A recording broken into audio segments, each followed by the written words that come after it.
Hi, this is Todd Malakote, the SEO faculty from Market Motive and online marketing consultant at stuntdouble.com, and I'm here with part 2 of the how-to guide for evaluating and building quality citations, and we're going to look now at the link building process. So in part 1 we looked at the beginning of the Pescar strategy for link building, and in this part we're going to look at the P, which is the process of link building. We're going to develop a process strategy because we've got to have kind of the bird's eye view of what we're going to do to develop links. This is a good example of that bird's eye view. iAcquire.com has released this quantifying outreach study, and I must say that I've worked with these guys in the past. Full disclosure, definitely work with these guys, and they're great at what they do. And they released this study and this flowchart, and I thought it was a great example of that process that we're looking to create. What they did was they built all these prospects, and then they filtered them, and they said, okay, we're not going to get links from Apple and Wikipedia, and then we blacklisted a bunch of people and said, you know, these people don't want us to contact them, and they have bad neighborhoods, and they're selling Viagra links, and then they did some filtering based on link equity, and said, okay, these ones are valuable, and these ones aren't. And from 12 million pages reviews, they ended up with 600,000 opportunities. They did some more quality control on and looked at client requirements, and then they came up with 100,000 opportunities. So 10%, less than 10%, 1%, I guess, of the 12 million, 100,000 ultimately came out to be qualified pages. And then they did 3 or 4 outreach attempts. If they said no, they left them alone, and if they said yes, they ended up with a link partner. So this is that process that I'm looking for. So that's what we're going to develop here in this section, the P in the Pescar strategy process. So in order to develop this process, you have to have a unique selling point or two. You got to understand your vertical and your competition. You need to populate something to track this, a content or a client customer relationship management system of some sort, whether that's Excel or Google Docs or whatever that is. You need to have something to track and to look at these prospects. Then you need to develop a discovery process. How are you going to go and prospect for the sites that you're looking for the way that iAcquire did? You need to create a strategy for outreach and say this is how we're going to email these people and what we're going to say to them, and this is the message. And then you need to keep learning and innovating and develop this process further and make it better. So when we look at the unique selling point, these are your linkable assets. You have to have something to offer people. Link bait, a tool, an article, expertise, a widget, an offer, discounts. You can't just go out and beg for links anymore. It doesn't work. Nobody's going to link to your insurance site if you just ask them to. You have to have something to offer. So these are what we call outreach assets. Ontalo has a great system for link building, ontalo.com, and these are some of the outreach assets that they mention.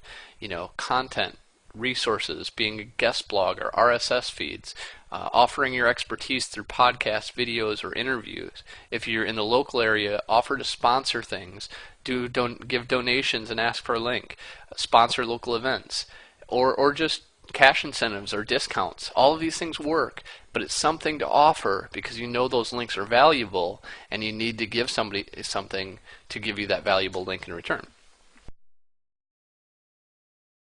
Understanding your vertical.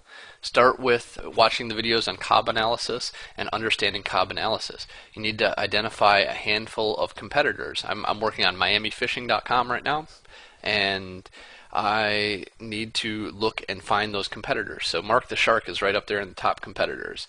Fish Jumanji, Lady Pamela, and I know that from looking at SpyFu and SEMrush and seeing that these sites are consistently ranking for a lot of the terms that I'm going to want to rank for. So when I go to do that outreach or that competitive backlink analysis, I want to run it on these sites because I know they're the best in my vertical.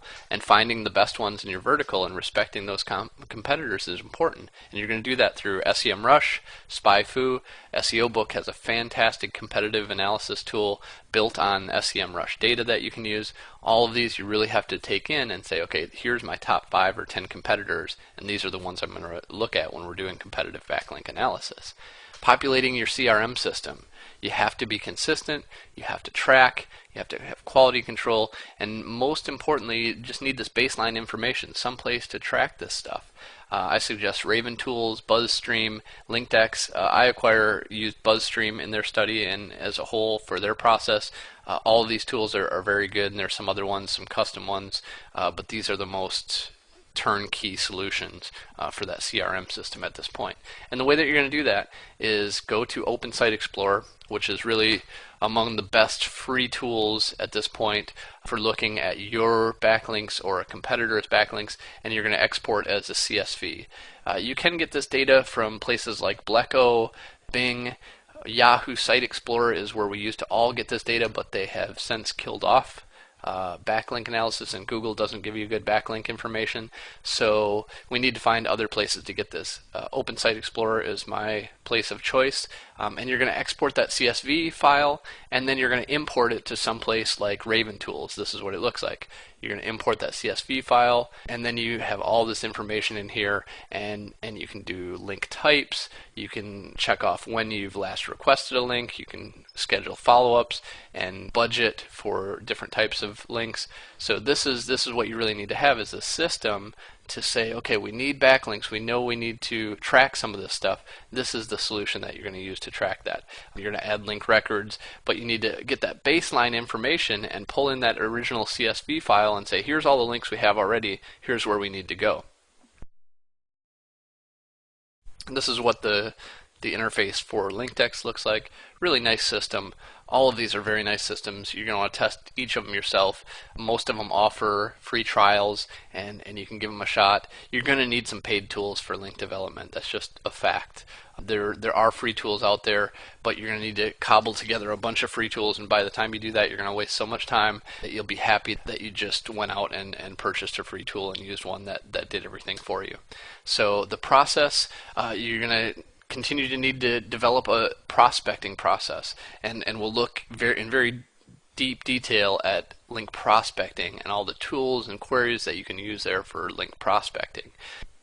With this prospecting process, most importantly is competitor backlinks.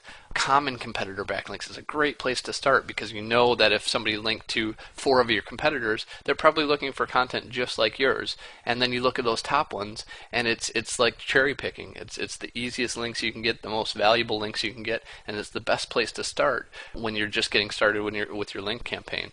And then you need to be able to scale this and prioritize your opportunities. When you see those great opportunities, you want to cherry pick them. You want to find the ones that are going to have the most impact first. And the way to do this, and the tools that we're going to use, Majestic SEO I haven't mentioned yet, but I will mention often. Open Site Explorer, SEO Moz, Ontalo. Unfortunately, most of these are subscription-based services, but a lot of times you can use them for a couple months, create your link development, and then just use one CRM solution ongoing as you get deeper into this process. So you're going to want to also create an approach and outreach strategy. We'll look at this very specifically of how to approach people, what to say, what not to say, what message you're going to convey, what are you going to offer. You need to think of all these things when you're developing this process, because without consistent messaging, without all of your team on the same page, you're going to have trouble, and you're not going to have a great response, and people are going to shoot you down and complain that you're spamming them, all things that you don't really want. This is the LinkDex interface. They have a nice task manager for creating this process and looking at it all in one place. Really nice system overall. The overall process of link building, you have to find that unique selling point, you have to understand your vertical, you have to populate a CRM, you need to develop this discovery process, create the outreach strategy, and obviously keep learning and innovating from these tools. The video series I had on this 2 years ago was almost completely out of date by the time I recreated this one. The world of link building is moving very fast, and the tools to find these links and to do the outreach for these links has improved dramatically. We've also lost things like the Yahoo Site Explorer, which was the foundation for nearly every tool in link development. So it really was a big shift in how we do link development. So we need to understand all these things, we need to understand the current climate, and we need to develop this process for successful link building. Thank you for joining me with part 2, and we'll be back very soon with part 3, which is equity education.